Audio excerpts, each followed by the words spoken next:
전국민 긴급재난지원금 지급을 위해 국회가 속도를 내고 있습니다. 다음 달 중순 전엔 지급이 시작될 것으로 예상되는데 제때 신청하지 않으면 지원금을 기부한 것으로 간주됩니다. 부동산 명의 신탁 의혹을 받는 양정숙 더불어시민당 비례당선인이 당에서 제명됐습니다. 제명돼도 의원직은 유지되는데 당선 무효 소송 전망 등을 윤수경 변호사가 전해드립니다. 조국 전 법무부 장관 부인 정경심 교수의 구속기간이 다음 달 10일 만료되는 가운데 오늘 정 교수 재판에선 추가 구속영장 발부를 두고 검찰과 변호인이 날선 공방을 벌였습니다. 성폭행 혐의로 10대 학생들을 조사하면서 길게 묻고 단답형으로 답한 것을 길게 답변한 것으로 조서를 작성해 구속됐다면 국가의 손해배상 책임이 있다는 대법원 첫 판결이 나왔습니다.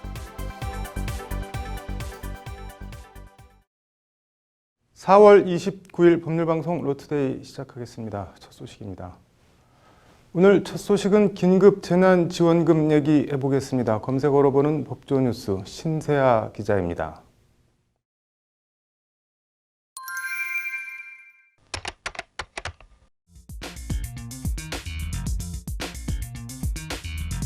전 국민에 다 줘야 한다, 안 된다를 놓고 말도 많았던 긴급재난지원금이 오늘 포털 사이트 실시간 검색어에 올랐습니다.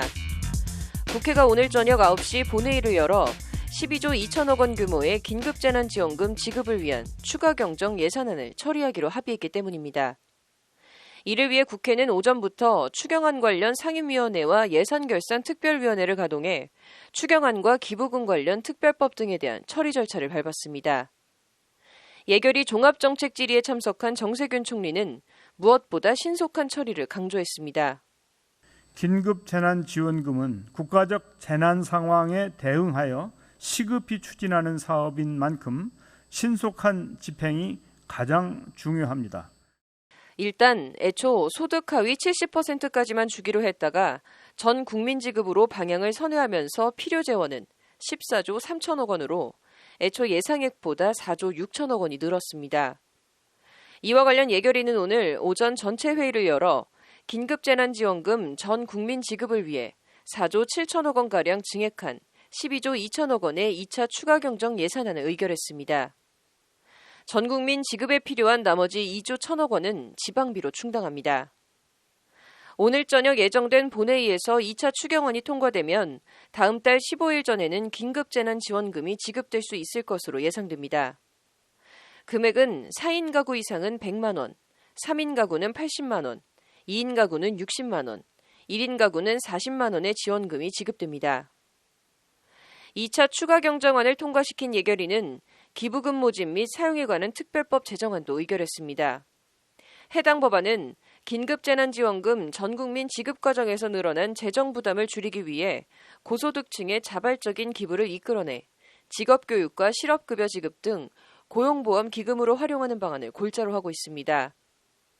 법안은 긴급재난지원금 신청 접수 시 신청인이 기부에 동의하거나 지원금 접수 신청 이후에도 수령인이 해당 금액을 기부할 경우 이를 다시 국고로 환수하는 내용을 골자로 하고 있습니다.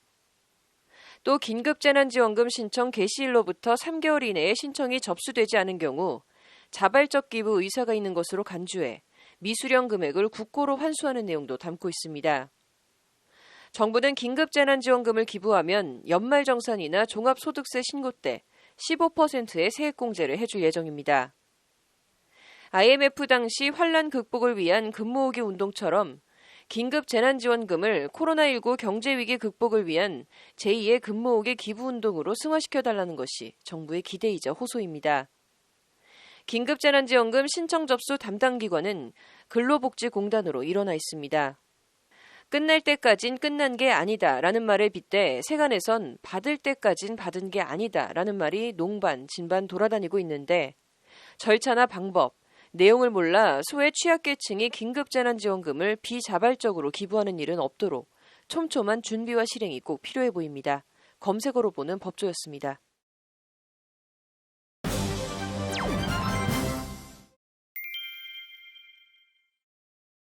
네, 부동산 명의 신탁 의혹 등을 받는 더불어시민당 양정숙 비례대표 당선인 얘기해보겠습니다. 윤수경 변호사의 이슈 속 법과 생활입니다. 양정숙 당선인 뭐 부동산 논란으로 시끄럽던데 뭐 어떤 내용인가요? 네, 그 인권 변호사 출신으로 알려져 있는 네. 그 양정숙 당선인요. 지난 2016년 네. 20대 총선 때 민주당 비례대표 후보 19번으로 출마를 했다가 낙선을 했습니다. 네. 당시 그 양 당선인이 네. 중앙선거관리위원회에 신고했던 재산은 네. 49억 원이었습니다. 네. 그런데 이번 4.15 총선에 네. 시민당 비례대표 후보로 출마하면서 선관위에 신고한 재산이 약 92억 원이라고 합니다. 네. 지난 20대 뭐 출마 당시와 비교하면 네. 재산이 4년 사이에 43억 든 것인데요. 네. 세부적인 내역으로 보면 강남구 대치동에 21억 2,800만 원 상당, 네. 그리고 서초구 서초동에 11억 4,400만 원 상당, 네. 송파구 잠실동에 6억 2,400만 원 상당의 아파트 세 채와 네. 송파구 송파동의 건물 11억 9,200만 원 상당, 네. 경기 부천 원미구 신북동 건물 3억 4,200만 원 네. 상당의 두 채 등 해서 총 5채의 부동산이 있다고 합니다. 네. 그 신고 가액이 약 이제 43억 원인데요. 네. 이게 뭐 확실히 부동산이 많아 보이기는 하는데 뭐 재산이 늘어난 것 자체를 가지고 뭐라고 할 수는 없는 거 아닌가요? 네, 그래서 그 양 당선자는 네. 그 민주당과 시민당의 공천 심사 과정에서는 네. 변호사 활동을 통해서 합법적으로 취득한 재산이라고 주장을 했습니다. 네. 하지만 그 두 당의 자체 조세를 통해서 동생 이름으로 서울 강남 지역의 아파트와 건물을 샀던 정황이 네. 포착이 됐습니다. 네. 그 양 당선인의 동생은 네. 시민당의 검증 조사 때에 네. 자신과 누나 공동 명의로 되어 있었던 대치동의 또 다른 아파트 네.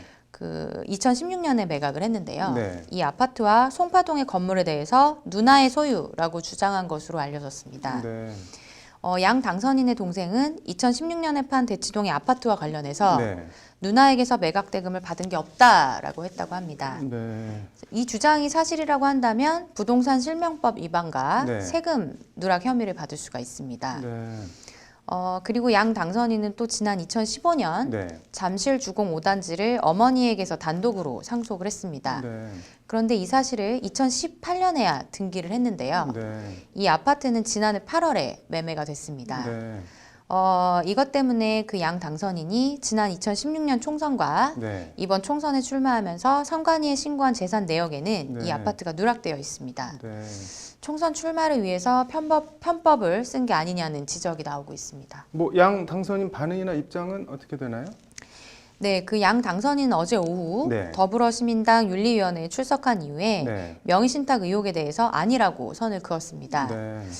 동생이 증여세를 낸 부분과 상속세를 낸 부분은 소명을 이미 했고 네. 세금 납부 내역도 다 소명을 했다라고 하면서 위법 사실은 전혀 없다라고 주장을 했습니다. 네. 그리고 또한 2005년에 증여받은 부동산이라고 하면서 죄송스럽게 생각하고 부동산 가액 상승분에 대해서는 네. 가계부채 해결이나 헤비타트 등 좋은 취지로 쓰도록 하겠다라고 덧붙였습니다. 네. 뭐 이게 더불어시민당이 제명 여부를 논의했다고 했는데 어떻게 됐나요? 네, 더불어시민당에서는 네. 불법 재산 증식 의혹에 휘말린 양 당선자를 네. 부동산 명의신탁 의혹, 그리고 정수장학회 출신 모임의 임원을 맡았다는 의혹 등 네. 당헌, 당규 위반과 당의 품위를 훼손한 사유에 해당한다고 하면서 제명하기로 결정을 했습니다. 네.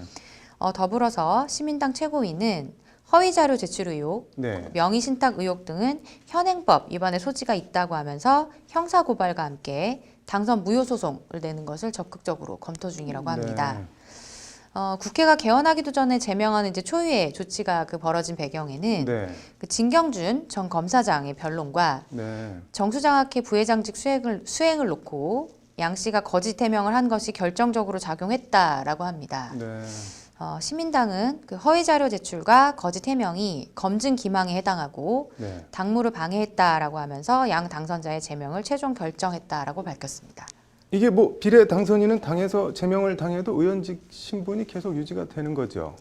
네, 그렇습니다. 네. 그 비례 당선인의 경우에는 네. 당 윤리위원회에서도 네. 제명이 되어도 당선인 신분이 박탈되는 것은 아닌데요. 네.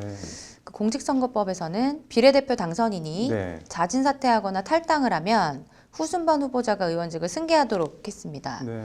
그렇지만 이런 자진 사퇴나 탈당이 없이 네. 제명으로 처리될 경우에는 당선인 신분은 유지가 됩니다. 네.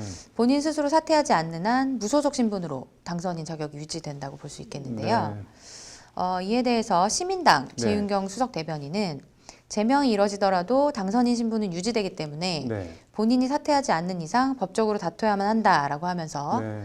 양 당선인이 결정하지 않으면 선거법 고발이 이뤄질 것이라고 덧붙였습니다. 네. 이제 이렇게 되면 이제 이 의석 네. 한석을 잃게 될 수 있는 시민당이 법적 고발 조치도 검토 중인 가운데 그 양 당선인의 당선인 신분이 박탈된 경우에 네. 시민당의 비례승계 1순위인 18번 이경수 후보에게 의원직이 승계됩니다. 네. 뭐 당선 무효 소송을 낸다면 쟁점이 어떻게 되나요? 그 공직선거법상 당선인 무효가 되는 네. 법적 근거로는 선거비용 초과 지출, 네. 그리고 당선인의 선거범죄, 사무장 등의 선거범죄 등이 있습니다. 네. 그래서 시민당은 재산 신고를 제대로 하지 않은 것이 선거법 제250조 네. 허위사실 공표죄에 해당이 돼서 당선 무효까지 될 수 있는 중대 사안이라고 볼 수 있습니다. 네. 이와 관련해서 선관위의 관계자는 해당 조항에 따라서 당선 무효가 된 사례는 과거에도 있었다라고 하면서 네. 이번 총선과 함께 재보궐선거를 실시했던 부산 중구청장도 재산 축소 신고로 당선 무효가 됐던 사례다라고 설명을 했습니다. 뭐 이번 사건 어떻게 보시나요? 네, 그 시민당에서는 네. 그 총선 전에 네. 이와 같은 이제 의혹들을 인지하고 양 당선인에게 자진해서 사퇴할 것을 요구했지만 네. 그 당선인이 이를 거부한 것으로 알려졌습니다. 네. 이제라도 이제 진실이 명확하게 규명이 되고 네. 본인이 져야 할 이제 사법적, 정치적인 책임이 있다면 마땅히 네. 지는 것이 뭐 당연하다고 생각을 하고요. 아울러서 이제 민주당의 침묵도 도마에 올랐는데요. 네. 민주당 비례대표 후보에서 시민당으로 네. 이적한 양 당선인에 관련된 사전 검증을 네. 민주당에서 했는데 네. 그 양 당선인의 의혹을 4.15 총선 이틀 전에 인지하고도 공론화하지 않았고 공식 사과가 없었다는 점 때문입니다. 네. 비례대표 검증을 직접 했던 민주당이 네. 사실을 알면서도 총선 전에는 공론화시키지 않다가 네. 총선이 끝난 이후에 사과도 없이 제명하겠다고 하는 것은 유권자와 국민들의 후보 검증 기회를 박탈하고 네. 그리고 알 권리와 선택권을 박탈하는 것이라고 생각합니다. 네. 이게 뭐 20대 이어서 21대 두 번 연속 비례대표 공천 받기가 쉽지가 않은데 민주당 안에서 도대체 누가 그렇게 미뤄졌는지가 궁금하네요. 오늘 들었습니다. 네, 다음 소식입니다. 경찰이 10대 남학생들의 성폭행 혐의를 조사하면서 단답형으로 답한 것을 길게 답변한 것처럼 피의자 신문조서를 꾸몄습니다.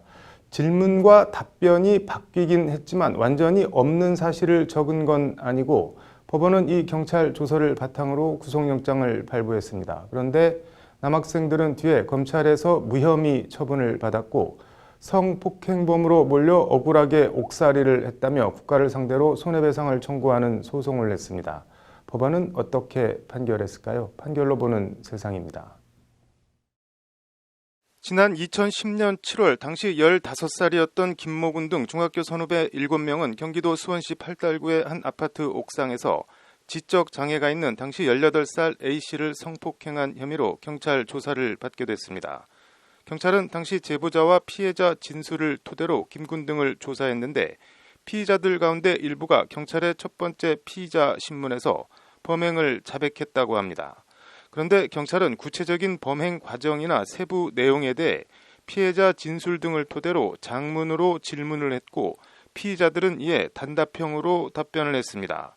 문제는 경찰이 피의자 신문조서를 작성하면서 질문과 답변을 바꿔 질문한 내용을 답변한 내용처럼 적어 피의자들이 구체적으로 진술을 한 것처럼 조서를 말 그대로 꾸몄다는 점입니다. 그리고 경찰은 김군 등 4명 모두에 대해 구속 의견을 달아 검찰에 넘겼고 법원은 검찰이 청구한 구속영장을 피의자 자백 진술 조서를 근거로 4명 모두에 대해 영장을 발부했습니다. 그런데 사건을 넘겨받은 검찰이 수사를 해보니 피해자가 진술을 번복하는 등 오락가락하고 김군 등도 모두 범행을 부인했습니다. 검찰은 이에 구속 20여일 만에 김군 등을 모두 풀어주고 피의 사실을 인정하기 부족하고 증거도 없다며 김군 등을 모두 무혐의 처리했습니다. 이에 김군 등과 이들의 부모는 경찰이 사실상 진술조서를 조작해 억울하게 구속당했다며 국가를 상대로 김군 등 당사자들에겐 3천만 원씩을, 부모들에겐 500만 원에서 1,000만 원을 각각 지급하라는 소송을 냈습니다. 재판에선 경찰이 위법한 수사를 했는지와 조서 작성 과정에 직무상 의무를 다하지 못한 과실 여부가 쟁점이 됐습니다. 국가를 대리해 소송을 수행한 법무부는 자백 취지 자체를 조작하지 않았고 김군 등이 조서 내용의 서명, 날인한 점을 들어 위법한 수사가 아니고 직무상 과실도 없다는 취지로 주장했습니다. 1, 2심 재판부는 하지만 법무부 주장을 기각하고 김군 등에게 100만 원에서 300만 원씩을 지급하라며 원고 일부 승소로 판결했습니다. 경찰이 문답의 내용을 바꿔 기재해 마치 자발적으로 구체적인 진술이 나온 것처럼 김군 등에 대한 조서를 작성해 객관성을 유지하지 못한 과실이 인정된다는 것이 1, 2심 재판부 판단입니다. 재판부는 다만 경찰이 위법한 수사를 했다는 원고 주장에 대해선 조사 과정에서 부모 등 신뢰관계자 동석이 적법하게 진행됐고 경찰이 고의로 증거를 조작했다고 평가하기 어렵다며 위법 수사 주장은 받아들이지 않았습니다. 대법원도 오늘 원심 판결이 옳다며 판결을 그대로 확정했습니다. 대법원은 수사기관은 수사 등 직무를 수행할 때 헌법과 법률에 따라 국민의 인권을 존중하고 공정하게 실체적 진실을 발견하기 위해 노력해야 할 의무가 있다며 이같이 판결했습니다. 대법원은 그러면서 특히 피의자가 소년 등 사회적 약자인 경우에는 고의 또는 과실로 방어권 행사에 불이익이 발생하지 않도록 더욱 세심하게 배려할 의무가 있다고 강조했습니다. 대법원 관계자는 수사기관의 피의자 신문조서 작성에 있어 직무상 의무 위반과 관련해 손해배상 책임을 인정한 최초의 선례라고 오늘 판결의 의의를 설명했습니다. 말이 다르고 다른데 뒤집어 보면 그동안 관련 소송이 없었던 것이 아니라면 경찰과 검찰, 수사기관에서 조서 작성에 직무상 의무 위반이 있어도 국가의 배상 책임을 인정하지 않았다는 말이 됩니다. 이제라도 대법원의 전향적인 판결이 내려진 것은 그나마 다행인데 궁금한 것은 검찰에서 일관되게 혐의를 부인한 김군 등이 왜 1차 경찰 조사에선 단답형 답변이라 해도 혐의를 자백했냐는 점입니다. 증거가 없는 등 돌아가는 분위기를 봐서 검찰에서 잡아댄 것인지 경찰이 최초 무리한 수사를 한 것인지 실체적 진실이 궁금합니다. 판결로 보는 세상입니다. 네, 오늘 준비한 소식은 여기까지입니다. 시청해 주셔서 감사합니다.